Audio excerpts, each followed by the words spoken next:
Yes, sir. Yes, sir. You already know what it is. It's your boy, Little Kenny. We back with another episode of the Over Exaggerated Podcast, man. And we got another banger for you guys, another good one, another doozy. You already know what it is. NFL Mania. We got to talk about it.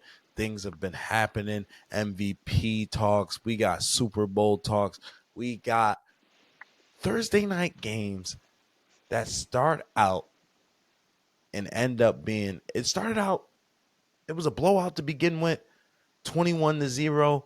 Raiders, Chargers. I thought it was going to end there. Raiders said no, we're going to go ahead and put up another 21 points in the second quarter.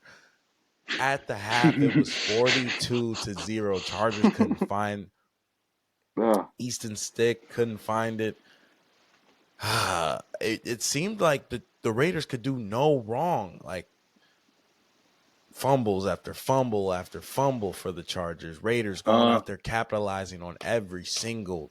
And the thing about it is, if you guys remember last week, we were talking about the fact that the Raiders, Vikings, the score was 3-0. We haven't seen that since 2000. I wonder how many times we've seen the 3-0 team bounce back and score 63 the week later, because they went out there and just decimated. Now, the Chargers were able to find 21 points in the second half, but that was more for dignity, to show maybe the coach still had a little bit of juice left in him. But not only that, maybe I was ahead of the curve. I truly thought they fired Brandon Staley like 2-3 weeks ago, but they ended up firing him right after this game.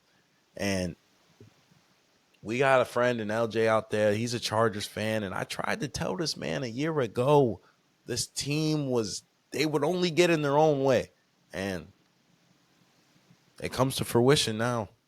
Yeah, 5-9. it's over. 5-9. That's literally what I was getting ready to say. This loss put them out of any chance to get into the playoff. I look at the stats. Aiden O'Connell, 248 yards, 4 touchdowns. Jacoby Myers threw a touchdown. Easton Stick, 3 touchdowns, 1 interception. I mean, he had a guy who had a 100-yard day. Devontae Adams ended up having 100 yards. Won me some money that night, man. Shout out to Tay, man. But overall, y'all, these are just two rosters that they're both two bad teams. And when two bad teams collide, I feel like one bad team just had the worst game of their lives, so they had to come out there and have the best game of their lives. 63 points, almost a worse blowout than that Dolphins-Broncos game. And I think I do want to say one thing about this before I move on. I do like the fact that we can still have high-scoring games in a league where things have obviously shifted up. Like you said, like a few years ago when Tom Brady was in the league, we had 4 to 5 quarterbacks that were all at 5,000 yards. This time, we've got guys that might not even be pushing 4,500 by the time it's all said and done. And those are premier arms.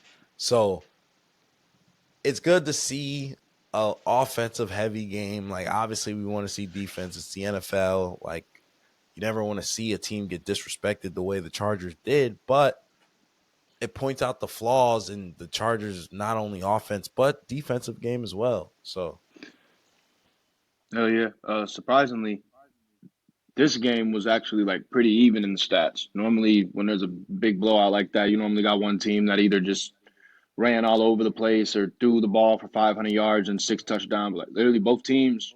Chargers had 326 yards. The Raiders got 378. Wasn't bad. Third down, the Raiders were 9 for 16. The Chargers were 6 and 12. It's not like they got 3 for 13 or anything. What really came down to, bro, was the Chargers 5 turnovers. And you've already brought up the fumbles, but like they found a way to give them the ball 5 times. You can't even do that against a high school football team and think you're about to not give them a bunch of points. So for 5 no extra doubt. possessions, the Raiders turned that into 63 points, bro. Like that, you can't have that happen for the Chargers, whether your coach is on the hot seat or not. So yeah, that was probably justified in being Brandon Staley's last game for sure, bro. You can't let that happen to you. Oh, wow. I'm sorry. Yeah, bro, that was just bad. I'm sorry, I had to throw the laugh track in there, bro. He looked up like, So weak. Excuse me. So moving forward, man, we had the Vikings, Bengals, another team we were just talking about, only able to put up 3 points last week. They were able to find 24, but it was Jake Browning, downtown Jake Brown, as Cordell would like to call him, man, finding a way to get the dub, like trailing 17-3 late in the third quarter.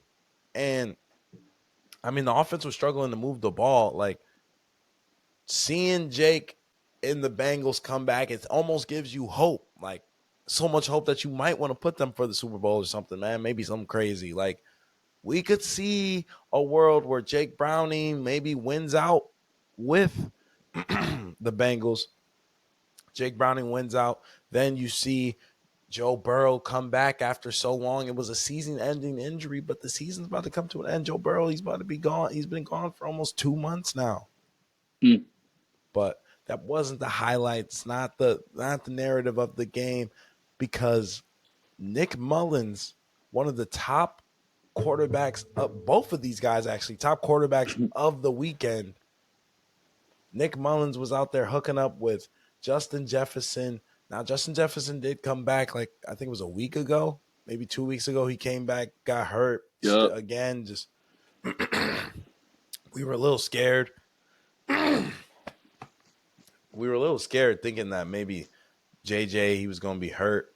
Things weren't going to be the way they needed to be with him. But he came back, was able to find 84 yards. But Jordan Addison, that man with another 100-yard game, 6 receptions, 100 yards, 2 touchdowns.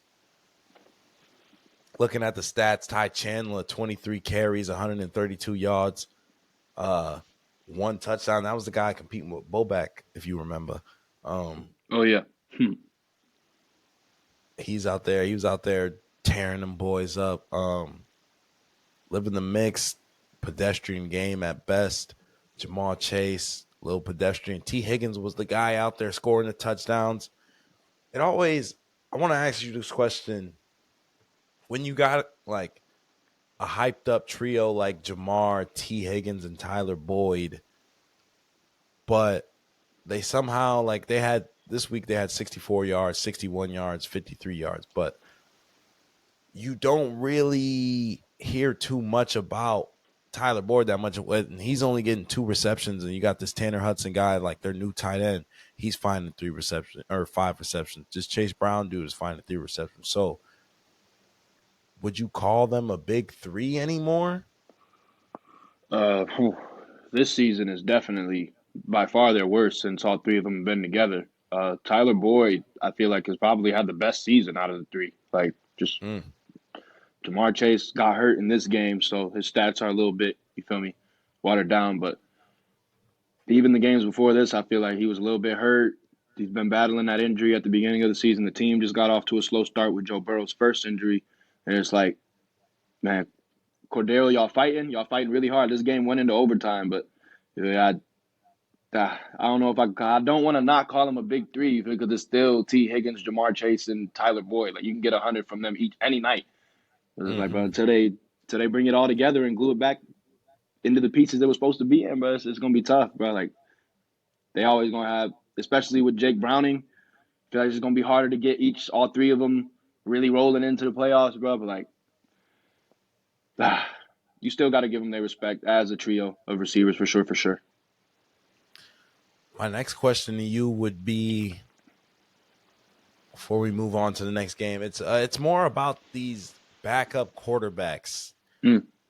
Um, One, do you feel like some of the guys we've seen this year have staying power in this league? Or maybe 2, that should have been the second question. The first question probably should be like, do you feel like we've seen too many? Like, last year we had our Mike White and we had Taylor Heineke. Like, Forgot. I think there might have been one other random dude in there, but like nothing too crazy. Like, we got Jordan Love, but he came out of the draft, and like, just, Malik Willis, like, we got some rookies getting their time, things like that as far as quarterbacks go. But like this year, we've truly had like random name backups. Like, a kid from D2 is getting a chance to play out in Chicago. Mm. Tommy freaking DeVito. Like, I'm trying. Italian mob boss. Yeah, literally Tyler Boyd out there for freaking the Jets. Flacco, he's not a random name, but he's coming back. Case Keenum just had another game. Like Easton Jacoby Stick, Brissett. Jake Browning, Brissett. and yeah, Brissett. All of these guys have like some of the guys we just named off have technical NFL resumes. Like Mullins has an NFL resume. Stick has an NFL resume. Um, Browning, I think he's the rookie. You know what I mean? Badgett was a rookie. Um, Mm-hmm. so it's not like these are all quote unquote random names, but these are just quarterbacks who you would have never, like you just said, like you tell somebody these are going to be the top passers of the week in week 15 of, like, you're not going to believe that shit. You're never going to like hell no. Even I Minshew. say it's weird. Minshew also is a backup. I forget that. He feels like a starter. But bro, I will say I do feel like we've seen way more backup quarterbacks than I feel like I've ever seen playing at one time in the NFL. Like Joe Burrow started off injured. Freaking Aaron Rodgers obviously went down in week one, literally in the first quarter.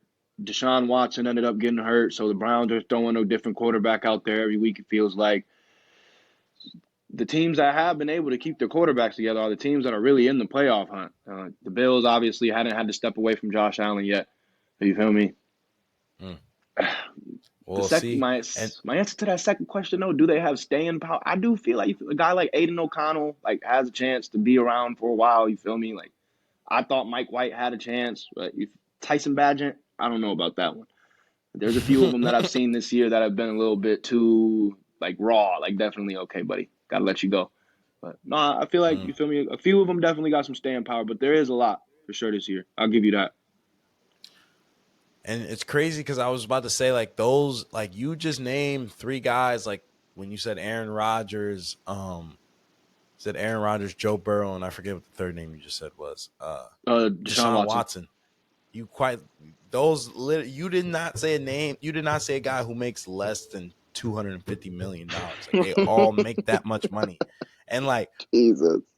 it's just funny. Like it's not. I don't know if it's funny, coincidental, or like I don't know how you want to put it. Like obviously a guy gets his cash and then he says I'm going to put my health over everything. Like, and when you see a guy like Tua crash out like a year ago and then come back, I mean, like you can say things like that, but it's like, bro, I think at some point we do got to start asking ourselves, like, okay, like I'm not saying I knew Joe Burrow was going to get hurt after he got paid, but I was thinking that about Herbert. Mm. Definitely was thinking that, especially with the way the Chargers fucking what do you want to call it? Their medical staff works. Like I don't know, man. I just think it's cool. I think it's funny. I'm not gonna get all deep into the conversation now, but it's worth mentioning that you did not mention a guy under 250 million, not who's been absent. Now, see, I'll give you that because you're right. But then again, you feel like the Colts played the Steelers this week. Those are two backup quarterbacks. You feel me? Kenny Pickett, Mm, Anthony Richardson both went down early. Feel me? Like it's because you're right, bro. You're dead right. Like you really is dead right. But it's just the fact that you feel one of them years. You know, sometimes it's the running back position where you feel like you're searching to the depths of the earth to find a fantasy running back after yours goes down. Like I mean, normally it's the running back and receivers that this happens with, but it's the quarterbacks this year. Seen a lot of new faces. It's been so hard to bet on because like I love betting on receivers and quarterbacks and the stats that they can get when they throw a backup in there into the Colts offense. It's like, am I supposed to trust Gardner Minshew to go out there and be better than Anthony Richardson, or you know, mm. it just muddies the waters up. So I feel you, but you're definitely right. Like as far as the money goes, I mean, you get that 250 million, you're not gonna be pressed to play through the sprained ankle. You feel me? You can take a week off, so you're probably right. You're dead probably right. Wow. But at the same time, you feel me? Nobody wants to get hurt. Nobody wants to miss time. Like, we all want to play football, so I'm not getting on nobody yet. But definitely something we need to watch out for, bro. It's a lot of new contracts with this new CBA, bro. There's gonna be money that's never been had before. I'm like, I don't got to go out there and play through that thumb injury no more. I can sit for 2 weeks and make what 3 mil in those 2 weeks. Like, Damn come near on. the same amount, bro. You're guaranteed a lot. You mentioned the Colts and the Steelers, man. It was 30-13 out there. Colts end up getting it done. Still securing fanhood and me. They're on a Mm, week-to-week contract. We're mm. 8-6 right now. I'm for real. So for real. I believe you, bro. Steelers are 7-7. It's getting rickety rocky out there. Mm. Trey Sermon got some carries this game. 17 carries, 88 yards. Okay, Serm. Gardner Minshew, 215 yards, 3 touchdowns. Pretty sure Zach Moss left the game early, but he did score a touchdown, if I'm not mistaken. Indy. Okay, no, Zach Moss didn't. Wait. No touchdown for Zach Moss. I'm capping. Oh, wait. No No. He did touchdown. right here. Receiving touchdown. Sorry, Uh, Sorry, Zach. I don't know what's Improbable. going on out there in Indy, but we also cannot keep our running backs upright right now. Mm-mm. Zach I'm pretty Moss has sure, been good for y'all, though, for sure. I think Mitch Trubisky was named the starter for this game, but next week it'll be Mason Rudolph. Uh, Um, wow, Mason. Didn't even know he was still on the roster. kind of forgot he was out there. Didn't Myles Garrett hit him over the head with his helmet? Yep. Yep. It's about as far as his legacy goes. Speaking of legacy going nowhere, Broncos take a L to none other than the Lions. Uh, Jared Goff threw 5 touchdown passes, leading the NFC North. wow. 42-17. The Goffman was out there, but it was Jahmyr Gibbs with 11 carries, 100 yards, and a touchdown. Amon St. Brown, 7 receptions, 112 yards, and a touchdown. Great day. Laporta had a little bit of a great day, too. Laporta, 5 for 56 with Three of them 3 of things. them things. No doubt. Should have been at that game, man. All the shit I be talking about with Detroit. And they were out there just fucking up the Broncos. It was bad. I watched, I think up until the third, or it was all the way up until the fourth quarter is when I actually left. It was Sunday night. The Broncos actually started off like all the momentum on their side. The Broncos or the Lions went 3-and-out, punted. So the Broncos had the ball and they marched all the way down the field. Like it looked like the Broncos were about to at least get a field goal. And man, Russell Wilson just fumbled the ball in their own half on their own side of the 50, but the Lions D lineman scooped it up and took it all the way to the other side, damn near to the red zone. So it just totally flipped the game on its head, I felt like. And that's why the Lions were able to pull away 42-17, whatever the ending score was. Like that first drive, though, it felt like it was going to be one of those Russell Wilson, stay in it to the end type of games. And you feel me? That turnover kind of set the tone for the rest of the night. But the Lions, bro, Jahmyr Gibbs, David Montgomery, they they just came to run. They 185 rushing yards to 83 from the Broncos. That's 102 yards you got outrushed.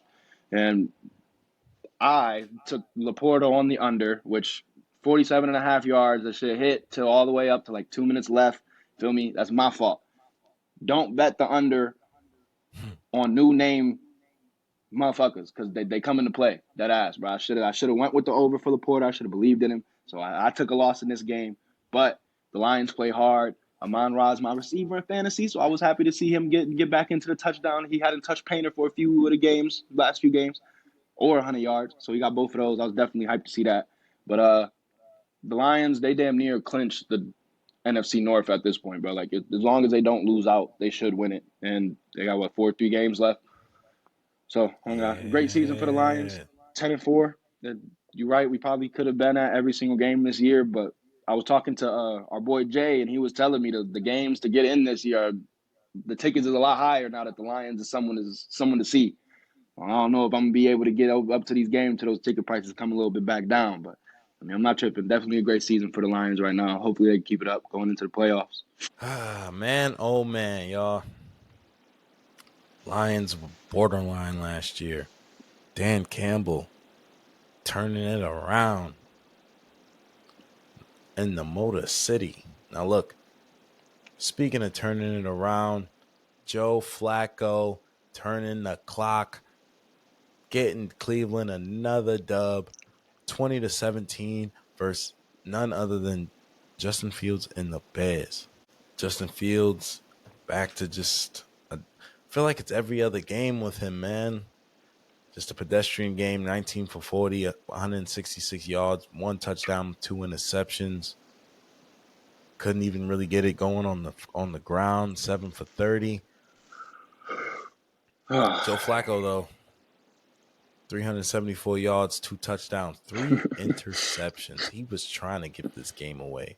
He was like I can't believe the Bears found a way to lose this one. Like I didn't want to come lay it on Justin Fields today. Well, I'm starting to wonder if Chicago Mm, is the place. And it's nothing against Fields. It's nothing against Chicago. I'm wondering if the relationship between the two is mendable at this point because it's getting tough to watch Justin Fields go out there like you said. Feels like one week we got it all figured out. Throw for 300 yards, two touchdowns, run for 60, get another tud, call it a night, and then the very next week we come out here and we look like we've never thrown a football in our lives.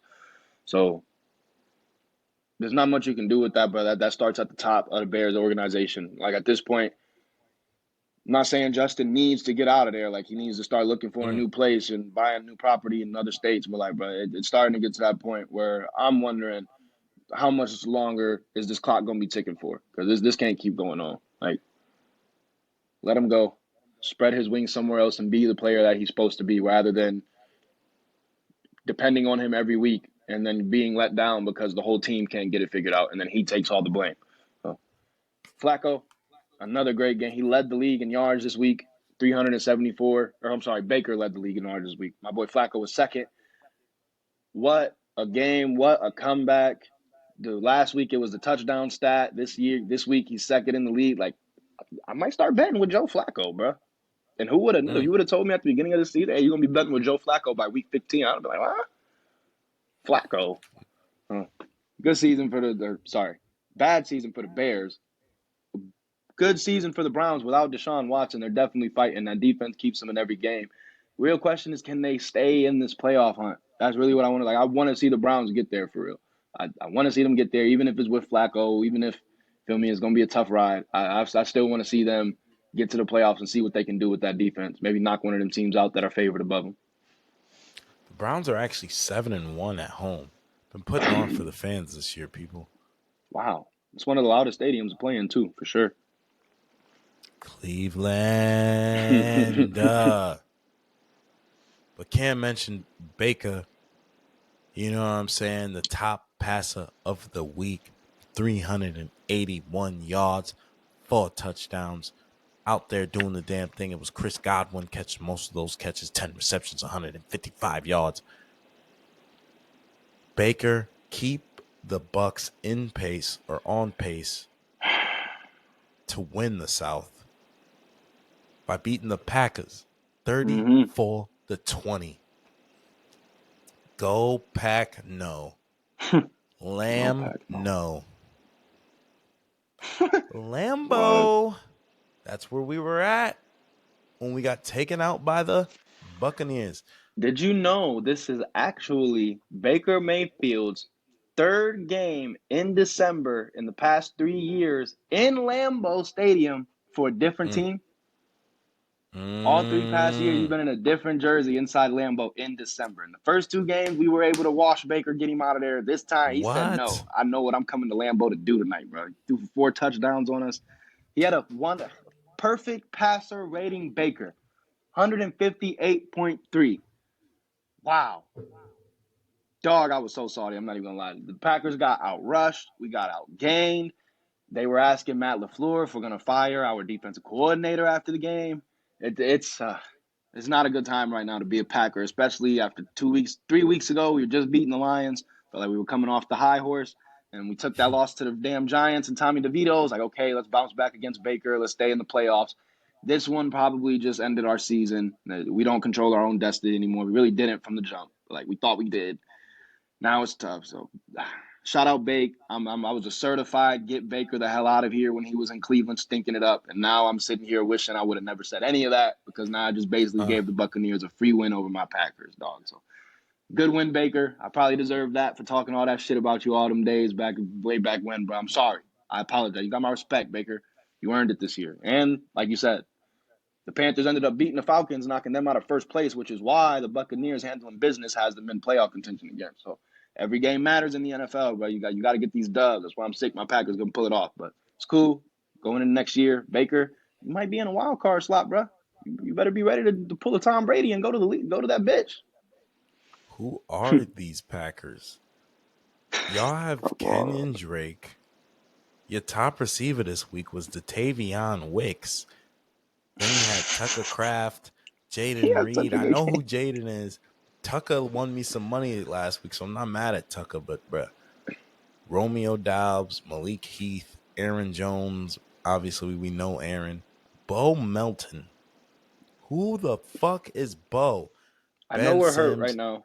I know we're hurt right now. A little. We had like 7 injuries coming into the game. My homie Luciano, he's a Packers fan, so he's Mm, letting me know, yo, we a little bit hurt. Might not be tough, but I personally don't think we was hurt enough to lose to Baker like that. Like, and not even just Baker, the Buccaneers. Period. mm. That's 2 scores, bro. Like that's no fight. Point blank. Period. So that's just my 2 cents, bro. Definitely, we needed to play better, and we needed to show that we wanted to be in the playoffs, and we did not show that. The Buccaneers played for it, and they deserved it, and they even got help from the Panthers on the other side of it. So it is what it is, bro. It's a tough league. Speaking of needing help from the other side, Texans getting the dub without Stroud. A lot of Mm. people probably thought Davis Mills was going to go trot out there tonight, this weekend. I did. But when I Who looked was it? at the slip and I seen Case Keenum was out there, Wow. I knew. I almost wanted to put it all on the money line as well. But Mm. I said, no, I'll just put Case. Case barely got the parlay to hit, man. Out there, 229, one touchdown, one interception. Davis Mills actually was in this game. I don't know if he got sacked or what, but he must have got sacked and injured because literally all it says is 0 0 0 0 1 sack. Davis. Like, I almost want to say this is 1 sack, 10 hurries. Like, isn't that what the one dash, like, the other number means on the? I'm No, pretty no, no. sure, That's bro. 10 yards. 1 sack for 10 yards. On God. On God. Oh, okay. That would I be always crazy. used 10 hurry. He was running for his life. That was about to be fake. so they probably like what I'm assuming is he probably got sacked for that 10 yards and then they took him out the game. Case Keenum came in, yeah, because Case Keenum got sacked 3 times for 27 yards. Will Levis, he was on the ground all day today. Now that I understand this stat, I got to go back and look at other people's because Will Levis was 7 for 61. Like, bro, what? Jesus. So bad. Jeez. God damn. To be fair, I do know, but like besides Derrick Henry, like I mean, I'm pretty sure Derrick Henry might be the most senior guy on that team. Mm-hmm. Like Taylor Lewan just retired, and he was the most senior guy on that team, on that O line, let alone the team. Like, bro, Yeah. that O line is real new. Like, even if they are new, like they're just out there getting beat up. Like, um, there's no real like leader in the locker room. It's just a whole bunch of young niggas out there trying to do what they do. And Yeah. Derrick Henry, My bad. After that loss to the Jets last week, the Texans were actually that hurt their playoff chances. So like now, damn near every game is must win. Not having CJ, obviously, a lot of people kind of thought like, okay, Texans probably ain't gonna make the playoffs, but this win keeps mm-hmm. them on pace with Indy. The Colts basically have the exact same record. They're on pay. They're fighting for that wild card spot, and the Texans play the Colts in the last game of the year. So if both teams Mm. can keep winning out, we might really see an epic Colts versus Texans divisional matchup for the playoff spot. So that you definitely, I thought, you was might you might see them win the division if the uh Jags blow it. uh. Let the Jags blow one more, two more. Like you might see the Texans win the division, y'all. Please no. And I was not ready for nobody that. would have predicted that at the beginning of the year. Hell no. I am CJ sad or we had no no CJ. CJ? I'm sad we had no CJ. You feel me? I really Josh Allen, I'm obviously gonna watch every single second of that game. But like CJ was my new like, okay, if CJ's playing, I'm gonna make sure I sit down, crack open a beer, and watch him for at least 3 quarters. And not seeing him out there was definitely like, come on, CJ, we want to see you. But the Texans won this game by dominating the running game. They outrushed the Titans pretty heavily, and you feel me? It's pretty surprising they had Derrick Henry. They just flat out came in, knew what they had to do, realized, okay, we don't have CJ. We're probably down and out for the count, but we can still come in here and play hard. Case Keenum is a vet. Sorry. Yeah, Case Keenum is a vet. So you feel me? He was obviously going to be ready for the moment where there was really not nothing he hasn't seen in the league. It's not like they throwing Drew Lock rookie out there, who also played really Mm. good. But good win for the Texans. Titans, obviously not the best season. Will Levis, you don't want to let Will Levis get caught 7 times. Like, come on, y'all. I know Taylor Lewan's gone, but that's something we got to have some heart and protect him around here. Come on, man. We are trying, coach. That's got to mean something. Man, just wanted to update you. I know you probably got it on your screen over there. Duke Blue Devils up at the half, 34-32. Yes, sir. But back to the NFL. Look, y'all, I didn't even know. I'm pretty sure I was listening to this game. Did not know the Jets got whitewashed by the Ding. Yeah, it was bad. It was terrible out there. Ding Dolphins. And this is why they could potentially go to the bowl, y'all. Miami 30-0 against New York. We were obviously in Miami because if we were in MetLife, it would have been the other way around, y'all. It really would have been.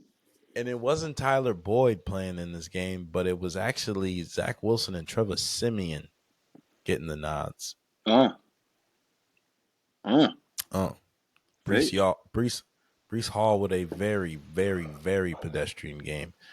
But come then on. again, there was My fantasy running nobody. back. There was nobody in this.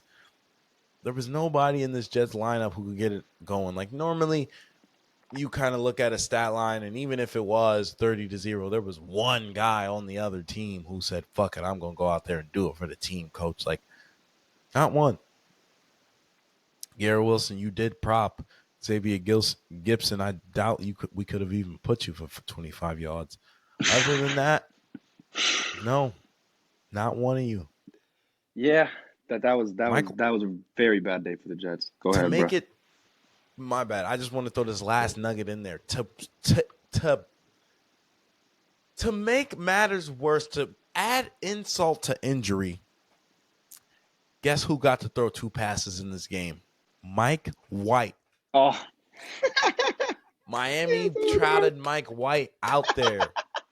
2 passes, 4 yards, just to really rub it in Saleh's face. no, that's true, bro. Because they should have never let Mike White go. They should not saying he should have started over Zach Wilson, but they should have kept Mike White around just in case something went wrong with Aaron Rodgers. Like they signed Mm-hmm. Aaron and just let Mike White walk. And like Mike really, bro, Mike held the fort down last year when Zach Wilson had got put on the bench, bro. Like, Mike White, we rooting for you out here, bro. But I did want to say, bro, Raheem Mostert set a franchise record that is the most touchdowns ever for a Dolphin in a season. 20 touchdowns. Raheem Mostert, man, if you would have bet on that at the beginning of the year, you probably would have won some cheese. But Tyreek Hill did go down with an injury in this game. It was actually before the game, and y'all, bro, I'm sitting there at 12:52. Literally, I checked my fantasy lineup. It said Tyreek Hill was still questionable, but they hadn't deemed him out. All right, we good. Y'all, I'm sitting there placing bets, and I just see Tyreek Hill's name is not there on the app. And I'm like, what? So I had to run back to my fantasy app like 12:57. Keep in mind the game starts at 1. I gotta hurry up Facts. and find a way to get Tyreek Hill out of there, put Tyler Lockett in barely last second, barely got my lineup changed. Ended up not mattering ultimately for the fantasy playoffs because that's what I was fighting for. But we did get the win. I didn't take that 0. Tyler Lockett came in and got me some points. I just thought it was crazy, but I was frantically moving around before the game, like, bro, what the fuck is going on? But with that loss, the Jets are eliminated from the playoffs. Believe it or not, they had a chance at 4-8. uh, They Tough did. chicken. I was trying to break it down. Like the Jets actually, They're not doing that bad, but it was in the division that the Jets are in. Patriots could somehow, some way get in, win the division. If I was looking it up, they're like 2-2 in the division. They have the same record as Miami. They have a better divisional record than the Bills do Mm, and the Jets. mm. And New England only has 3 wins. Not saying there's a path. Pretty There's a sure they're path, bro. technically, but yeah, I'm sick. there's a will, there's a way, y'all. Speaking of the Patriots, though, only brought Huh. them up because they ended up taking an L to the Chiefs. It was 27-17. Pat Mahomes out there not looking like himself. The Chiefs have just really just looked bad lately. It's okay. I'm sorry. I don't mean to cut you off before you read stats. But is it time to deem Taylor Swift a distraction? Because it seems like like Wow. ever It was since her Travis Kelsey, fucking birthday. bro. But that's what I'm, bro. Travis Kelsey and Pat Mahomes just it seems like have not given us that kaboom ever since this all went Mm. started going down and everything, bro. So like, are we gonna see the kaboom over Sober Clover for everybody, or is it just gonna be under blunders for the rest of the season into the playoffs, second round exit? Like, what's up? When you're losing, they blame your girlfriend as a distraction. Come But when on. that's when you play in Kansas City and you've won 2 Super Bowls, right? But when you're Baker Mayfield, Mm, almost with probably the same record as the Chiefs have right now for the mm. Browns, and you're in 3 different progressive commercials and maybe one more commercial after that for Hulu, all of a sudden it's a problem. But no, when you're bundling your Mahomes and your Auto and Travis Kelsey is on almost every single commercial this year, Taylor Swift is the problem. Bruh. Wow. I mean, if Travis Kelsey's dad wants to make an 11-minute long video of all the times Pat Mahomes missed his son on his route, bro, like, he might be able to get Trav out of it. But, bruh, I'm just saying, bruh, like, Taylor Swift, she's not a distraction, but it is like, bruh, every time something happens, we put the camera up there, she's smiling. I seen her, they put the camera on her, she mouthed, what the fuck, after Travis Kelsey didn't get a flag call. Like, if it, I'm just saying, is it Come too much of a on. distraction? Like, what's going on out here? It Like I said, it was her birthday. We haven't even had Taylor on camera the past few weeks since before that. Uh, Like, it was the hot new thing. So we had it on camera at the beginning of the season. We had to teach her what a loss was, you know? She thought it was all glitter and gold out there. Like, bruh, we're actually playing Chief football. Like, everybody thinks the Chiefs are this. I'm trying to think of how many, like, what is it, like 13-4? Like, yeah, no, the Chiefs are a 12-6 team, like, or whatever. They're gonna go out 11 there. and 6. Oh God. Yeah, my bad. Like 11-6, 12-5. Like, bro, they're gonna go out there and win the games they need to, get in the playoffs, and then buckle down. Like, especially from last year, like the talent gap drop off from the Chiefs is obvious, Yeah. but the Chiefs defense is still something to speak about. Mm-hmm. And Mm-hmm. not only that, we're 5-2 in away games. We do this when we're not at home. Like, and everyone knows when it's Arrowhead time in the playoff is fucking over with. So as far as the Chiefs are distracted, I think the Chiefs are exactly where they want to be right now, and mm. people Okay. are just upset about it. I'll let you get away with that one for sure. But don't sleep, Chiefs. I know how this coast culture can get. You have to stay hungry at all times. Speaking of staying hungry at all times, Mm. Derek Carr Mm. going out there because he's trying to win a division. Baker Mayfield's out there trying to win a division, but so is Derek Carr. 3 touchdowns as the Saints top the Giants 24-6 and remain at the top of the NFC South, tied with Baker and them. DeVito couldn't really get it done this weekend, y'all. Tyrod Taylor actually played in this game as well. DeVito Oh was wow. sacked 7 times for 57 yards. Sheesh. Jesus. Sheesh, that's bad. Jesus. Yeah, it is. But, dang. Is Tyrod healthy again? Are we going to go back to Tyrod? I think they should. Obviously, everybody's gonna do the Tommy DeVito Italian mob boss meme thing, but like, I don't know, like I really feel like the Giants damn near beat the Bills. I think they did beat. I forget which team they beat the week right after they played the Bills with Tyrod Taylor, but like they look like a really good, not well-oiled machine, but they look like a team that can move the ball. Tyrod Taylor was able to get athletic when he needed to, and also was putting the ball in the right spot. He's a vet.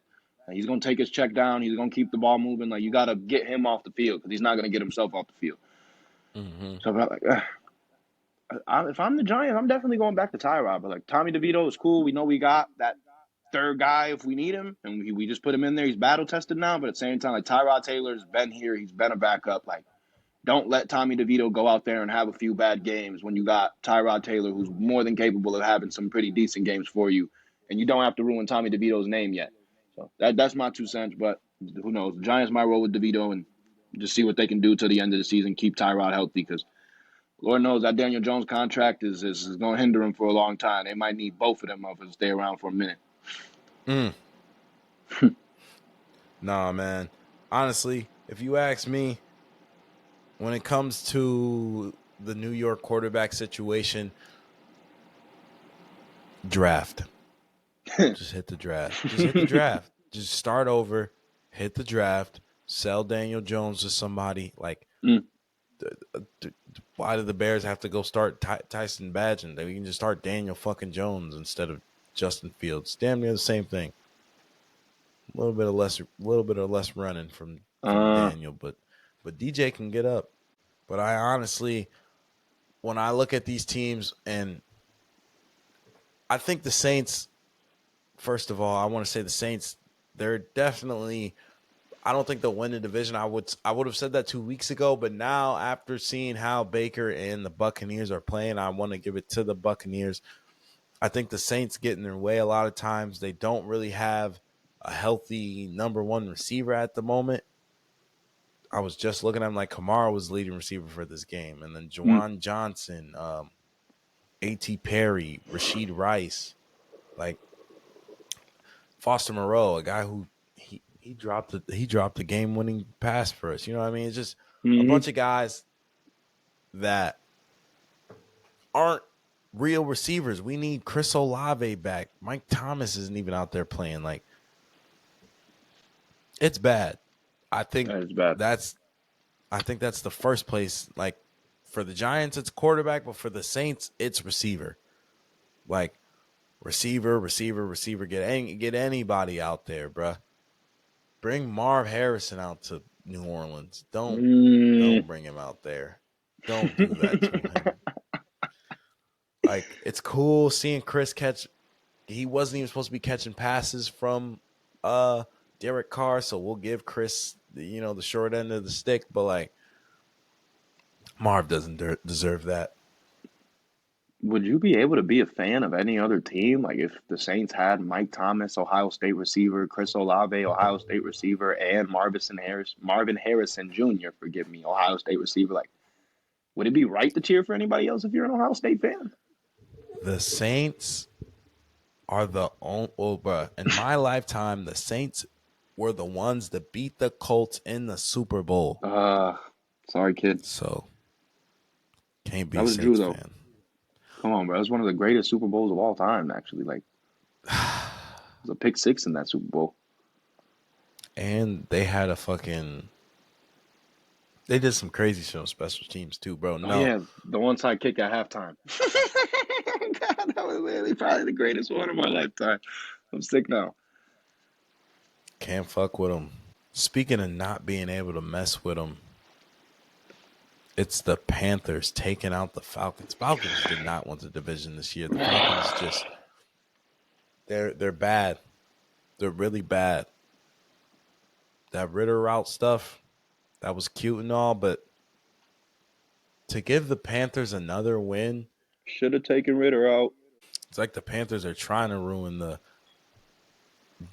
first pick for the The Bears. I'm weak. I yep. forgot. And it was Ah, Eddie man. Pierno. This guy has just been like, we really need to talk about increasing kicker salary. He's scored the most, like he's scored more kicks, more points than Bryce Young has ever had for this team. Not a joke. Come on, Don't man. even have to double check. I had to put him in position to get those points, bro. Is that what you tell yourself, Bryce? That's, you're right. Eddie Pierno has scored 88 points this season. Give me 2 seconds. Wow. But he's only 88. that's only 23rd though. Like Huh? ranked. Wow. It's pretty He's bad. 24 for 28. Longest made was 56. All How right. Your average many kicker. points have the Panthers scored this season? You get mad, 200, 118. As 118 other points scored by maybe Bryce Young. We don't even know. That could be Chuba Hubbard. Let me just check. Give me 2 seconds. I'll see how many touchdowns Bryce Young has thrown. 9 touchdowns. 63. Not enough, son. No, only 6. Don't count that extra 7 in there. That's Eddie's point. You over here trying to give Bryce Eddie's points. What are you on? Wow. That's only Oh, 54. wow. That's 54 points Bryce has put up to Eddie's 88, bruh. I set Eddie Come up. on. I should be the quarterback. You should at least have the contract. Andy Dalton has thrown 2 touchdowns. He's technically on Bryce's heels, if you want to be honest. No, man, look, dog. Like, I'm sorry. I got it, bro. The Falcons, like, bro, but y'all, to have Desmond Ritter, to start off as bad as y'all started off offensively and still be in this position, first place in the division this late. I don't care if it's the worst division in the league. Like, that is every reason to come in and beat your division rival. I think the Saints are their actual rival. But, like, bro, the Panthers are in your division. They're a bottom feeder team. Everybody's been beating up on them. They don't even know what they're going to do with their generational quarterback because they shouldn't have selected him. And you let them come in there and get away with one. And it's just, like you said, bro, they obviously did not want the division because, like, that was the game, right? You win that game, you probably close out the season. You could probably buy another loss late in the season, maybe, and you're coasting into the playoffs. Like, now you don't control your destiny anymore. You got to hope the Saints and the Falcons or the Buccaneers lose, and they look better than they've looked any week before these fives. It's like, bro, y'all found a way to beat C.J. Stroud on his role. Y'all found a way to beat the Packers early in the season against Jordan Love. Like, y'all found a way to pull these crazy wins out, but then when y'all are literally need it, y'all let the Panthers and Bryce Young come in there and get away with one. Like, come on, bro. If you look up "blew it" in the dictionary, you'll see a Falcons logo sit next to the 2 words. You feel me? Like, What? absolutely just destroyed it. Let it go. It's like, bro, like, you got to take advantage of your opportunity, point blank period, especially in this league. Like, I No know doubt. everybody's getting paid and coaches are getting paid, so people really probably don't care when they miss the play. Like, we good. We weren't supposed to make the playoffs anyway. But it's like, bro, as a competitor, like, come on, y'all. We just did everything we were supposed to do, and now we're gonna let the Panthers come in here and destroy our season. And they what, 2-10, 3-10? Man, come on, Falcons, bro. Y'all broke my heart with that one. I don't even like y'all. To be honest. Speaking of not being liked, Matt Stafford. Mm. No, I'm just playing. It was the Los Angeles Rams, though, going out there taking the Commanders out 28-20. We seen a little bit of Sam Howell, but Sam Howell ended up leaving this game. Jacoby Brissett came in. Or did you say Jacoby Brissett started? Jacoby Brissett started this game.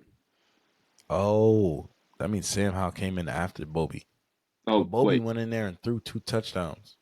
In phase. Yeah, I thought Jacoby Brissett started this game. Sam Howell might have went out there. Okay. Well, 2 quarterbacks wasn't enough because Matt Stafford did it all. Him and Kyron Williams. Kyron with 152 yards, 27 carries, 1 touchdown. Cooper Kupp, Well, Kyron vintage did that little. with 2 fumbles on the stat line, bro. Mm, 152 with 2 times mm, pushing the board. That's crazy. damn. They I'm put him back phased. out there where they believed in him. Like they didn't give up. Cooper Kupp, 8 receptions, 111 yards, 1 touchdown. 62 yarder was his longest that day. Damn. It was a lot of defensive tackles out there. We got 13 for Kalike Hudson, Shh, 13 for Cody Barton. shh, Kendall Fuller had 11. shh. That's 35 right there. Jartavius had 10 of his own. Percy That's Butler had 45 right 9. there. That's 54 right there. Jesus. So I'm looking at this like those were totals. Like obviously those come in with assists, but like we were out here almost doing our job. Like, I mean, or maybe that was just them tackling Kyron Williams every 2 seconds because Yeah, he had 152 of them things. damn, they tried their fucking ass off, bro. We can at least say that. But Terry McLaurin even had a tackle. Might not be getting the ball right now, but I'm sure tackling niggas. Yeah. No, Got a, he did have himself a game though. 6 receptions, 141 yards, and a touchdown. oh, okay, about time. Okay. Like, Okay. pretty sure every single one of the yards that Jacoby threw were to Terry. I do just want to Uh, say the Rams started off 3-6 in their first 9 games. You feel me? They're basically in the last spot they're still alive for that last wild card spot. And like that, I believe last year was the Jaguars. They started off like 0-5, something ridiculous, ended up making the playoffs. But like that is the NFL, bruh. Like you can start off terrible and find a way there if you roll off a few wins in a row and the teams mm, around you don't handle their business. And you feel me? I'm not saying Matt Stafford's gonna go back to the Super Bowl and have another Cinderella season, but you feel me? Like that's easily a quarterback that if you let him get hot, he can get really hot and hit some strikes down the field for touchdowns and put your hopes out. So, but perfect time for the Rams to get it rolling again. You know, they just got back into the playoff hunt. Now they got to handle their business. They're a little bit healthier than they've been. You got Puka Nakua, you got Cooper Kupp, you got Kyron Williams. Finally got some help for your boy Cooper out there. Defense, you wish you had that defense from 2 years ago, but like you're doing enough. You feel me?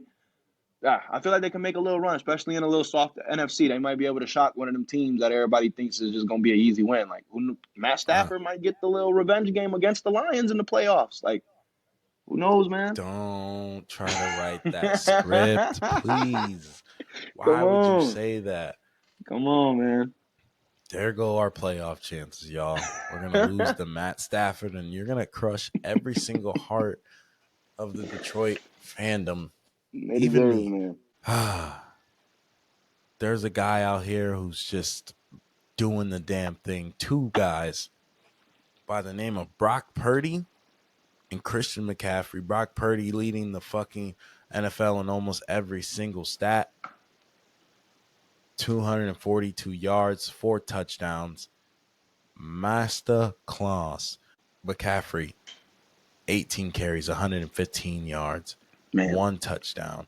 But then Mm. also 5 receptions, 72 yards, and 2 through the air. McCaffrey, 3 touchdowns, all purpose, doing the damn thing. Kyler Murray, though, 211, 1 touchdown, 2 interceptions. Are we getting back to vintage Kyler? Are we That's not warming good up, enough, Kyler? Kyler. That's not good enough, Kyler. It's not good enough. No Marquise Brown this game either. It was Trey McBride, 10 receptions, 102 yards. Trey, okay. Yeah, I did see he had a pretty good day for fantasy. Well, I didn't see his stat line though. Yeah, that's really good. Hey, don't you have him in fantasy? Yeah, Come on, McBride. man. He was scoping for you. It's always the guys, man. Mm. This is the sixth straight win for the Niners. If you guys remember, the Niners, I'm pretty sure, I don't think they lost three in a row. They did. They lost to the Browns, Vikings, Bengals. Yep. All all teams that are probably going to be in the playoffs. Yep. Niners, what's it called? I think I seen a stat today. I don't know if you said it. Brock Purdy leads the NFL in passing yards, but he is last in passing attempts. So he's efficient. That's literally an Mm, efficiency stat, one of the best ones you could have. Outside of that, it was a really bad stretch right there for Brock Purdy. Like a lot of people were saying, it was his first bad stretch of games in the NFL, point blank period. Like, and a lot of people were wondering, okay, is this the time where we got to start wondering if Brock Purdy's big enough for this moment? And he responded by coming out these last few weeks and doing everything he needs to do, keeping the Niners on schedule. I mean, got him back in the win column a few times. So facts. I don't like giving Brock the MVP, but like if it has to go to a quarterback, and you feel me, we can't Mm-mm. talk about any other position. We're not talking about Dak. I really do think Brock Purdy has definitely made his case this year. And we can talk about how many freaking Pro Bowlers he has around him. Like it does get to a point where it's like, okay, he doesn't have to do much. But you still got to give the kid Come credit for on. being able to go out there, keep him on schedule, get him into the red zone as many times as he does, being efficient, never really makes too many mistakes. And even when he does make mistakes, like his team still has a chance. So, you know, shout out Brock, balling, Christian McCaffrey, man. Like I was looking at my app, like, is Christian McCaffrey gonna have a big day today? Nah, I don't even want to think about it. So I scrolled away, and that's when he goes off for freaking 100 yards rushing, 70 yards passing, two touchdowns on both sides. It's cool. Not even tripping. I thought Ayuk was gonna have a little bit louder of a season. And Debo Samuel has come back in and low key made his way back into the 49ers game plan. So they can go anywhere they want, week in, week out. They can go get 200 yards from Kittle whenever they want. They can go get 300 from Christian McCaffrey whenever they want. Yeah, I'm sure they ain't complaining. But I was sitting there, where's Brandon Ayuk been? It kind of feels like everybody's getting their love right now, and Ayuk's kind of just waiting on his time to shine again. I don't think it's not Ayuk waiting on his time. He just 2 weeks. We just trying to get Debo back involved. Ayuk, you Mm, still gonna have your 100-yard games every now and again. Like you and Kittle, we're just doing the damn thing back to back weeks. Like it's all good. There's stats to go around, and on top of that, I think it's crazy if we do give the MVP to Brock Purdy. Like there's easily a universe where we can give Tyreek Hill the offensive player of the year and give Christian McCaffrey the MVP from a running back standpoint. Like he's doing the damn thing. I get it. Brock Purdy's out there, but it's Christian McCaffrey who scored 17 weeks straight. It's mm, Christian McCaffrey who scored 20 touchdowns this year alone. Like mm, giving it to his teammate because he's the quarterback is just fucked up. Like it's mm. like it's like what do you want to call it? Um it's like when Magic won the MVP or not the MVP. They tried to get what did they try? Kareem was the forget it. Let it go. I The hear you. point Kareem was the is, guy, and then they tried to give the magic to Magic. I hear what you're saying. I hear what you're saying. The Brock Purdy, Christian McCaffrey complex. or they won the ring, so they gave the Finals MVP to Magic because Kareem was gonna be the MVP Uh, or whatever, bro. Kareem's just happy with the ring, so they gave it to Magic, bro. Some shit. The point is, don't give it to Brock because he's just the quarterback, bruh. Give it to Christian McCaffrey.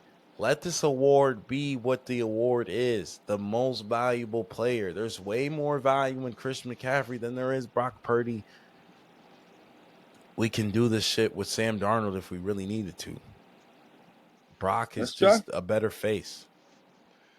That's really facts. I mean, I'm not hating, but like, we've seen Jimmy Garoppolo go out there and definitely lose some games he shouldn't have lost.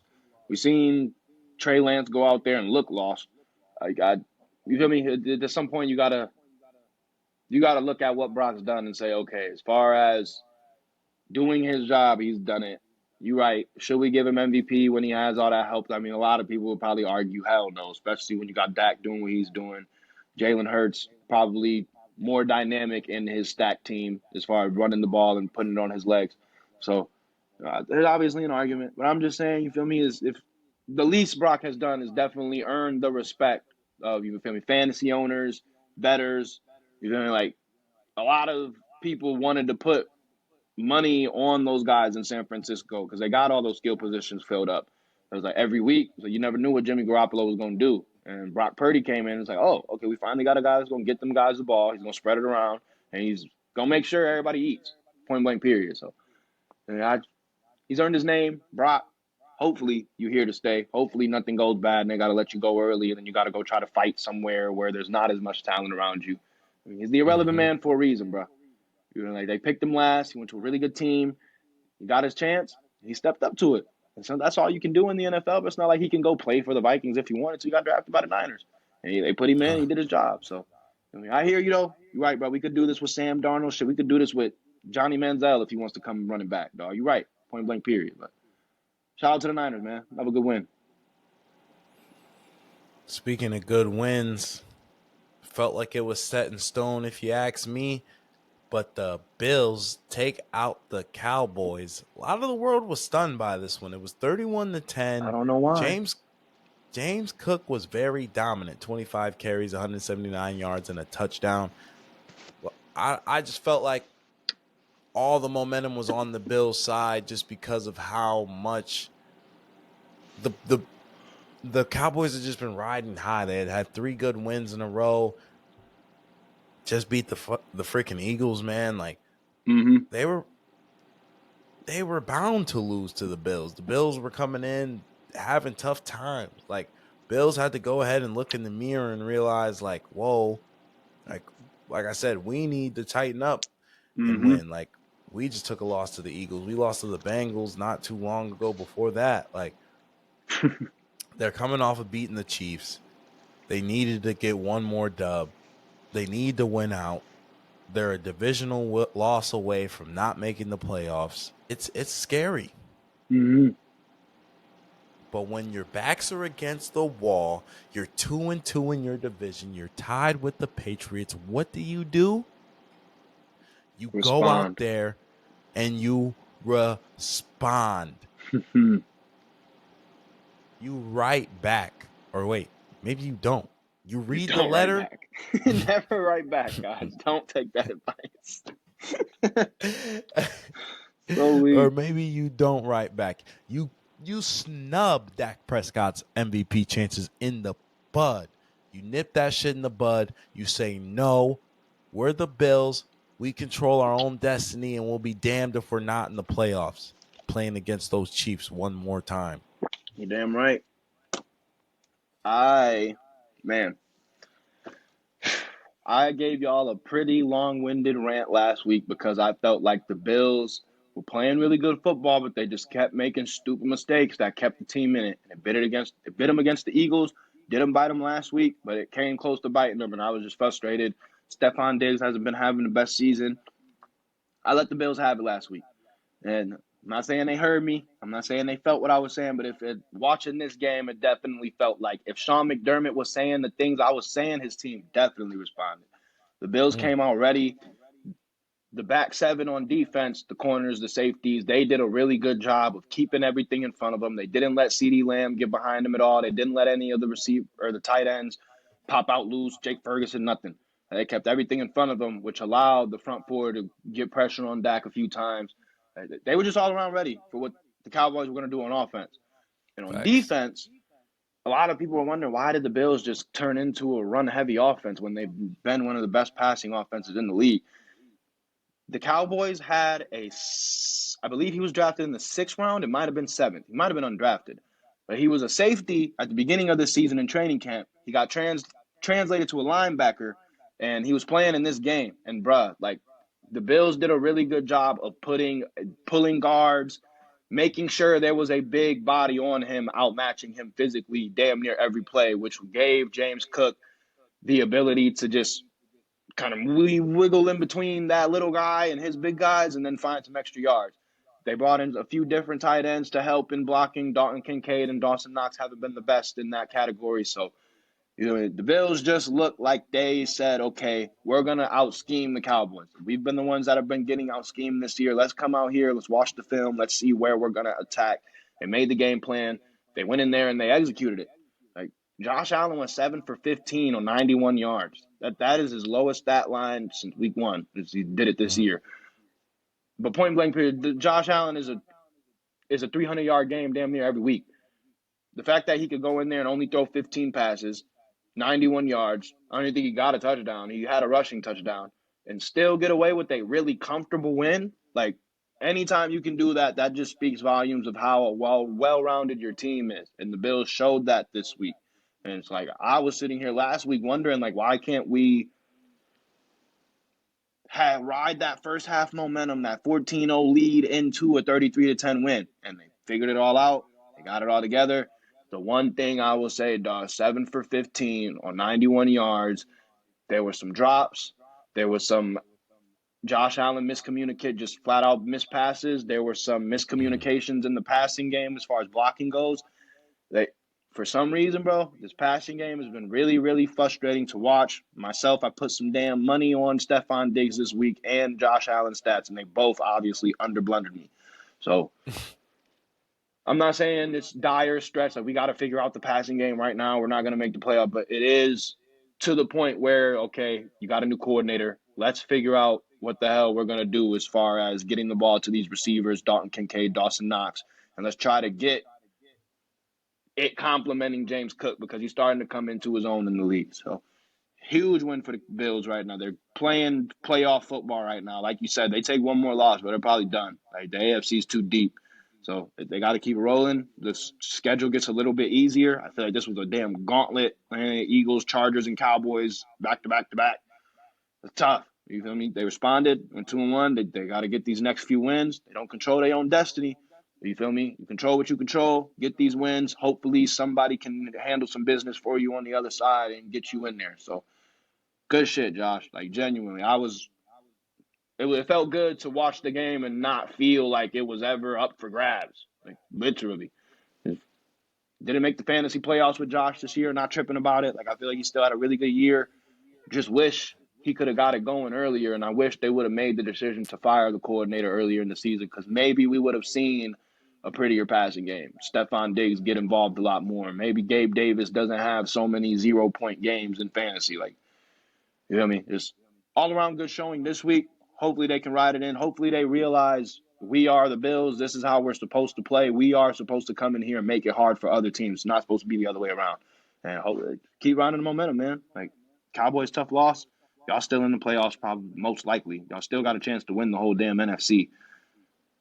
Both teams just got to keep playing. Bills needed that one more, and it showed on the field and it showed on the scoreboard for damn sure. A lot of quiet Cowboy fans this week. How about them Bills? How about Josh Allen? Man, how about James Cook? Beautiful. Come on, man. Man, oh man. Honestly, nah, you said a lot of good things in there. The Bills, the Bills just they need to look in the mirror, man. They need to figure out who they really are. We just won 33 to 10. We were just in the That's mirror not all who that you time. are, though. That's not who you are. And y'all know that. Y'all aren't the team who's just going to go out there and smack one of the best teams.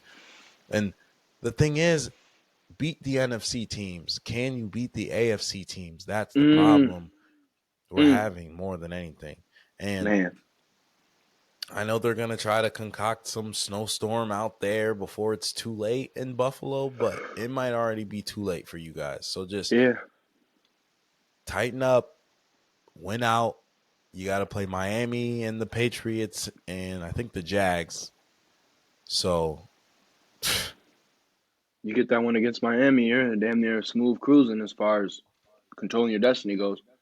They got to get mm-hmm. that one over the Dolphins, though. And I mean, they're not necessarily playing for dire stakes. Like, it's not like if they lose, they miss the playoffs. So, I mean, might have a little bit tougher odds getting that home field advantage over the Ravens.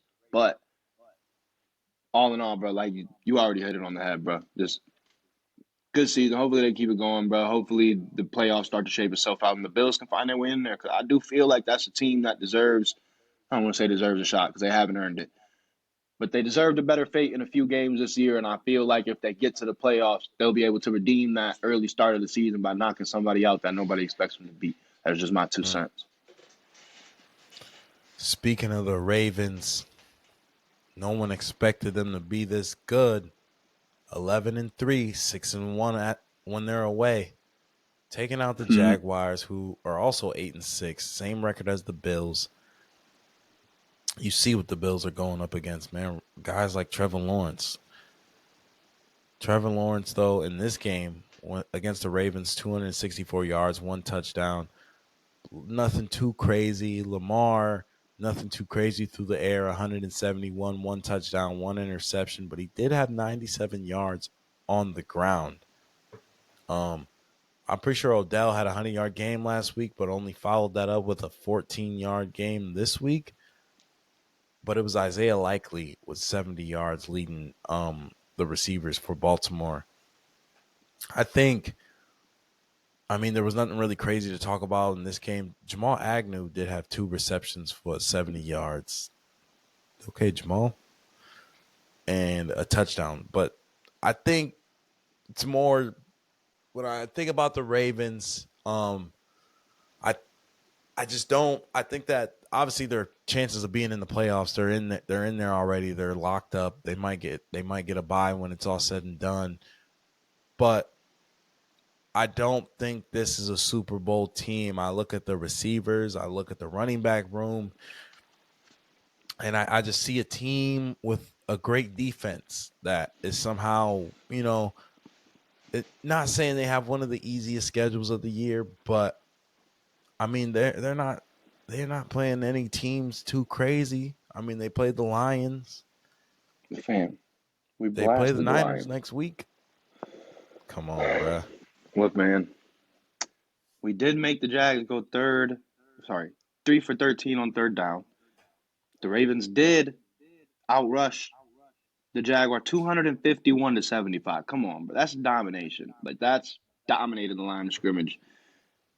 That has to stand for something. We one game away from having home field advantage throughout the whole playoffs. Like, can this not be Lamar's year to get there? Like, is there any other year for Lamar to get there? Like, come on, bro. Get a star receiver. Get a We star running have back. Odell. No. That's not a star. Y'all gotta stop bringing Odell, and that's what I'm saying. Like, bro, it's just like it was a good season. Like, we're gonna look back and say it was a great season. Man, they took a tough loss in the playoffs, though. Like, that's all it's gonna be. Like, They did. and it'll be to one of these teams like Miami. Maybe, hopefully, it'll be to the team that wins the Super Bowl, so we can. I mean, man, at least they No, lost to bro. the team. Like, but as far as Baltimore hype them up as this potential Super Bowl team and Lamar Jackson at the end of it all hoisting the trophy, it's a fantasy. Lamar did just get paid. And, normally when guys get paid, you feel me? It normally is just tough. But I don't know, man. Like, there was a play in this game where I think it was 17-7. Lamar had a chance to get sacked. They literally had him wrapped up, and he just, man, Lamar Jackson's his way out of it. It's a little spin move, scrambles to the left, finds his tight end right on the goal line. He didn't end up punching it in, but the next play they were able to punch it in, which just set him up. And if they would have got him down on that play, they would have had to settle for a field goal. The game would have still been alive. Like it's been plays like that all year where lack of the receiver, lack of the running back, even when Mark Andrews isn't coming through, Lamar Jackson himself has just made the play that he needs to make in order to give his team the win. And then the defense, like you said, has been putting him in position to win. So I just feel like, but if the Ravens are ever going to see this championship window open up and let them into the Super Bowl, at least to have a chance, this has to be the year. It's kind of like Mm. no Joe Burrow. Deshaun Watson obviously just went down. The Steelers are not one of the toughest teams in the league like they normally are. Their division was already kind of handed to them. The Bills struggling right now. Might not even make the playoff. You don't got to worry about Josh Allen. The Chiefs, not really playing their best football. They also need a star receiver.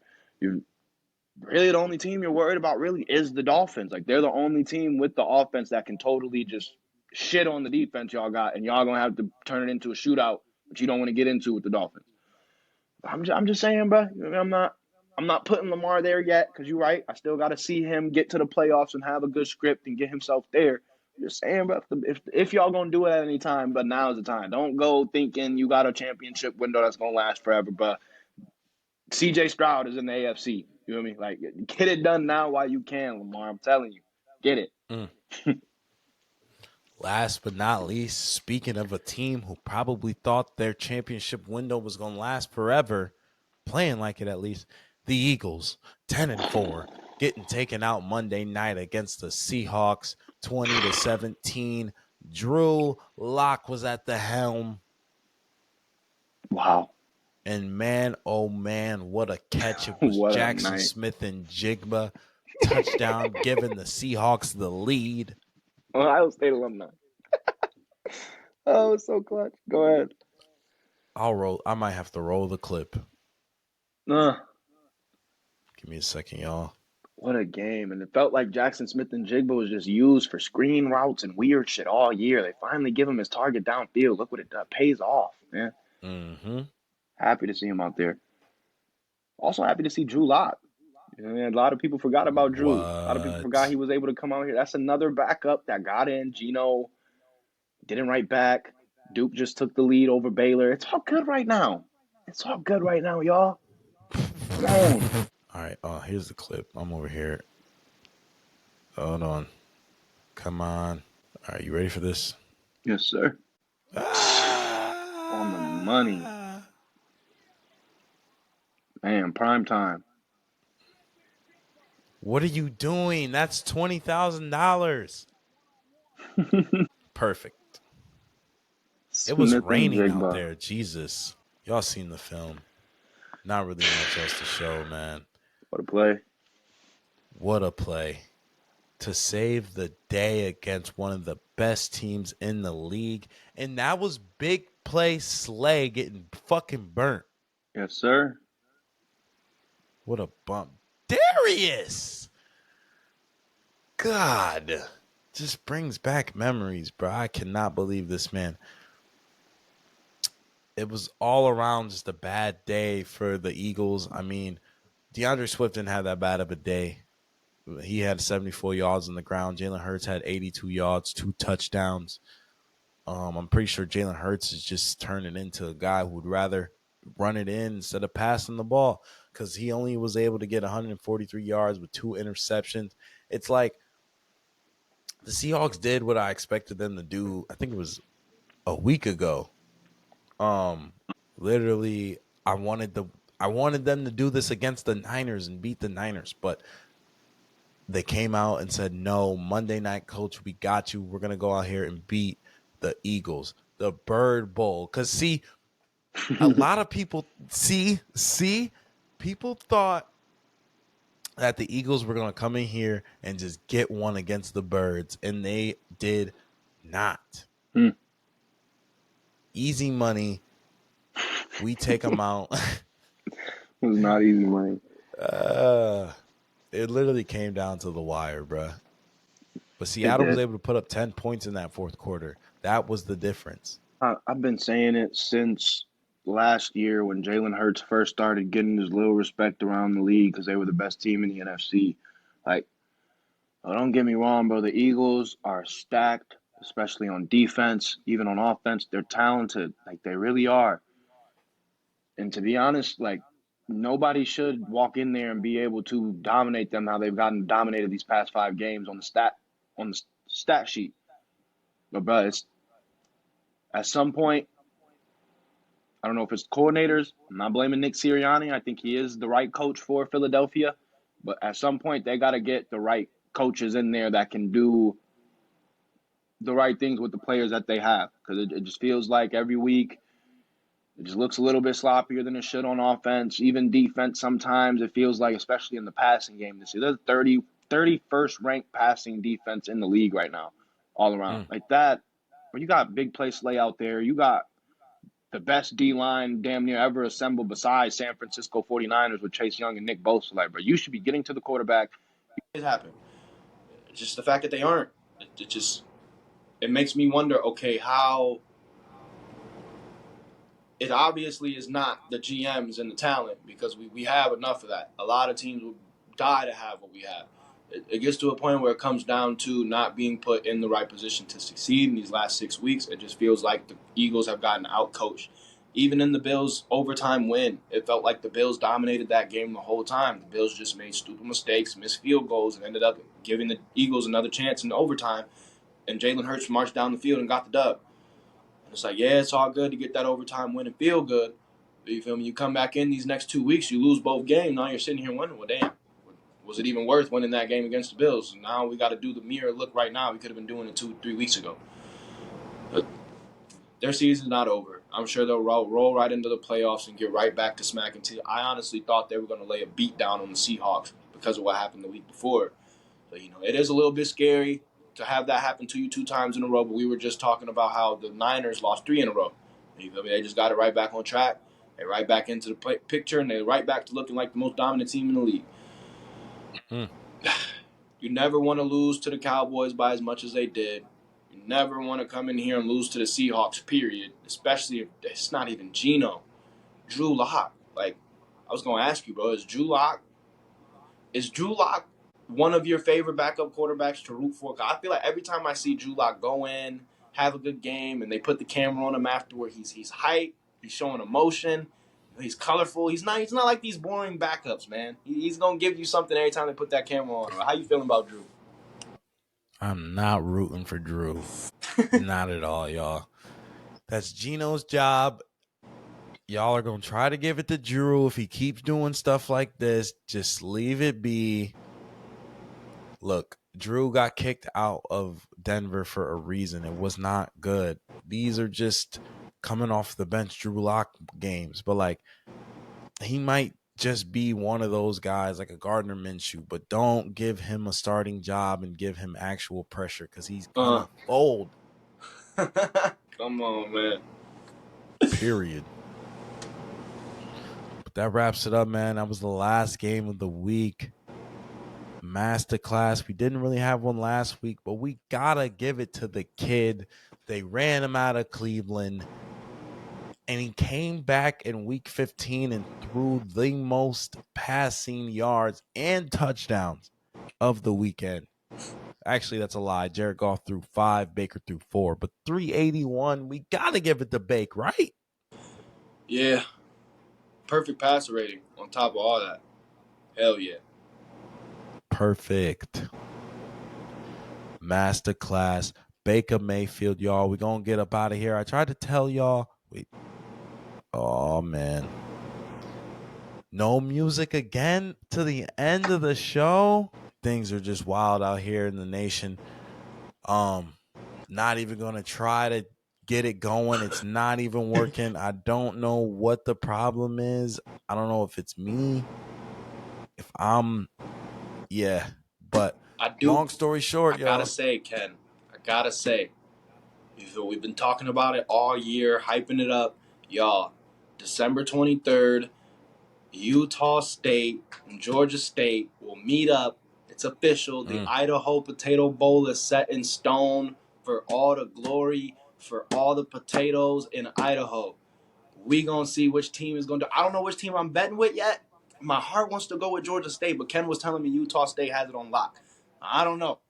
We gonna see when we come back here. We gonna know who won the Idaho State Potato Bowl. We gonna know who was here for glory. We gonna know. You feel me? And then after that, we gonna get into bowl Utah. season. College football is coming back. I know I don't got a lot of y'all out there that love college football, but it's coming. We coming back strong to end our season, and we gonna roll in here to these playoffs of the football. You already know what it is. Like, comment, subscribe. Shout out to the loyal listeners and commenters. I know what it is, gang. All love. Peace.